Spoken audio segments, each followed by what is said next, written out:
is because there are three different income types you could be receiving, and it could determine whether or not you need an LLC versus an S Corp or a C corporation. The three different income types that you need to be familiar with are: number one, ordinary income. Ordinary income is everyday income that you work for and is typically in the form of W-2 wages or 1099 compensation. The next form of income is passive income. Passive income is income you technically do not have to work for. Typically, you're familiar with passive income from investment properties or interest that you earn off of the money that you have in your bank account. The third type of income is portfolio income. Portfolio income is typically income that you receive when you decide to sell capital assets or if you have capital gains tax from the sale of a rental property.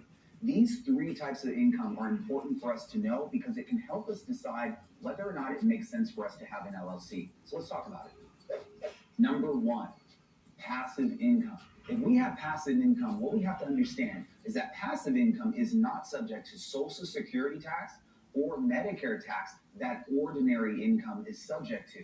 So when you think about it, it may not make sense for you to worry about whether or not you have to eventually transition your LLC to an S corporation if you have rental real estate. If your income is passive, you don't have to worry about self-employment tax. So typically, a lot of real estate investors will establish LLCs for their real estate holdings. So if you ever had the question in your head, why do people set up LLCs as opposed to C Corps or S corporations for their real estate? A big deciding factor around this is because real estate investors are not subject to the Social Security and Medicare tax that ordinary income earners are subject to. This leads me to ordinary income. Ordinary income is the income you're familiar with when you're working a job where you are putting in labor. Anytime you're putting in labor, you're going to have to pay into Social Security and you're going to have to pay into Medicare taxes. And if you decided to become a business owner, that means you pay into self-employment tax. It's been talked about in all of my YouTube videos if you've seen them. Now, one thing that you have to understand about ordinary income is that ordinary income, you will pay 15.3% self-employment tax, which is your Social Security and Medicare, but then you will also pay your federal taxes and your state taxes. So knowing that ordinary income is subject to self-employment tax, federal tax, and state tax, we have to define what type of business owners need to know that their business is actually ordinary income instead of passive business. Let's talk about that. I have clients all the time that will get on the phone with me and tell me, Karlton, I have a passive business. I started Amazon automation. I'm doing Amazon FBA. I'm selling products on Etsy. I have my online shop. Any of these clients that I talk to that have these businesses that are very automated had to work to get to a place where their businesses are automated. They sat on the computer, they figured out how to put up ads, build their website, hire the contractors, and someone else is doing the fulfillment and dropping off the orders to the house. That is a business that requires work. And if labor is involved, we are subject to Social Security and Medicare taxes, federal and state taxes. So I just wanted to make sure that when we go into setting up a LLC, that we also understand which type of businesses are ordinary income businesses and truly understanding what would be considered a passive business.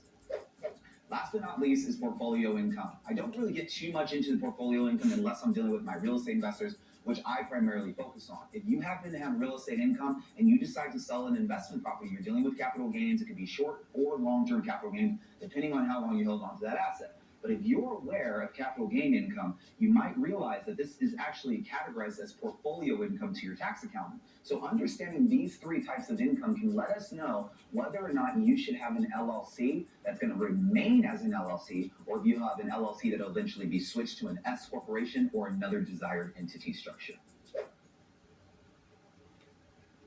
The more deductions you claim, the bigger your refund could be.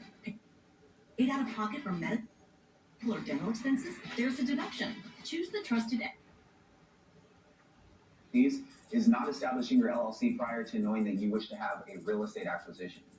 It comes up pretty often that I get on the phone with a client that told me that they just bought an investment property and now they're trying to decide whether or not it makes sense for them to have an LLC.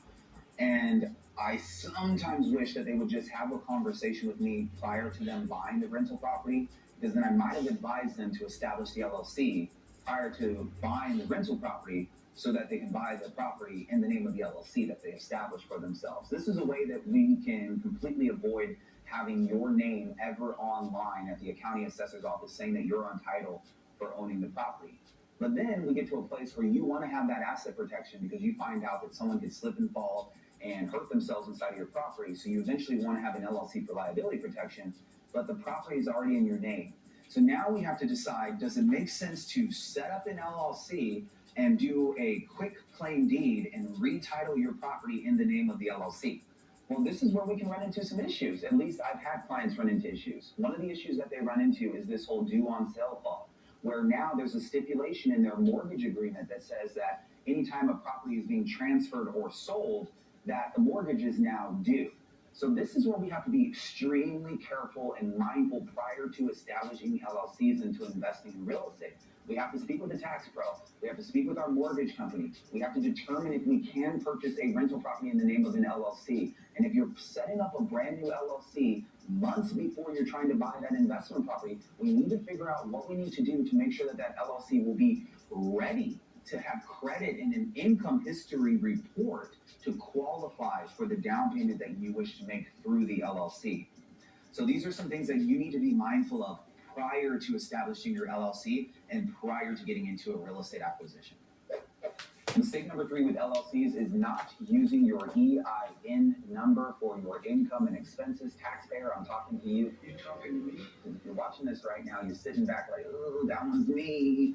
Why did you set up the LLC but then not use the EIN number? This is the one thing that hurts you as a business owner. If you do not take it upon yourself to use that 9-digit number, I believe it's 9-digit, and take it to your bank and open up your business bank account, then you're not doing yourself a justice. You see, when you become a business owner, you can now deviate from using your personal credit to qualify for things. You can now establish a business credit card and start purchasing items underneath your business account. But getting to a place where someone wants to give you a business credit card is another situation. How do we get to a place where someone wants to give you a loan or give you credit? Well, I want to see an income history report if I'm a lender. If I'm a bank and I can see reports showing the income coming into your bank or your business and expenses coming out of that same account, then it's easier for me to justify giving you a line of credit or giving you a loan. In the year of 2020, I had clients and taxpayers come to me saying, Karlton, why can I qualify for the PPP? Karlton, why can I qualify for the EIDL, the Economic Injury Disaster Loan? Many of my taxpayers couldn't qualify because they weren't running their income and expenses through their EIN number because they set up LLCs and never used them. This sucks.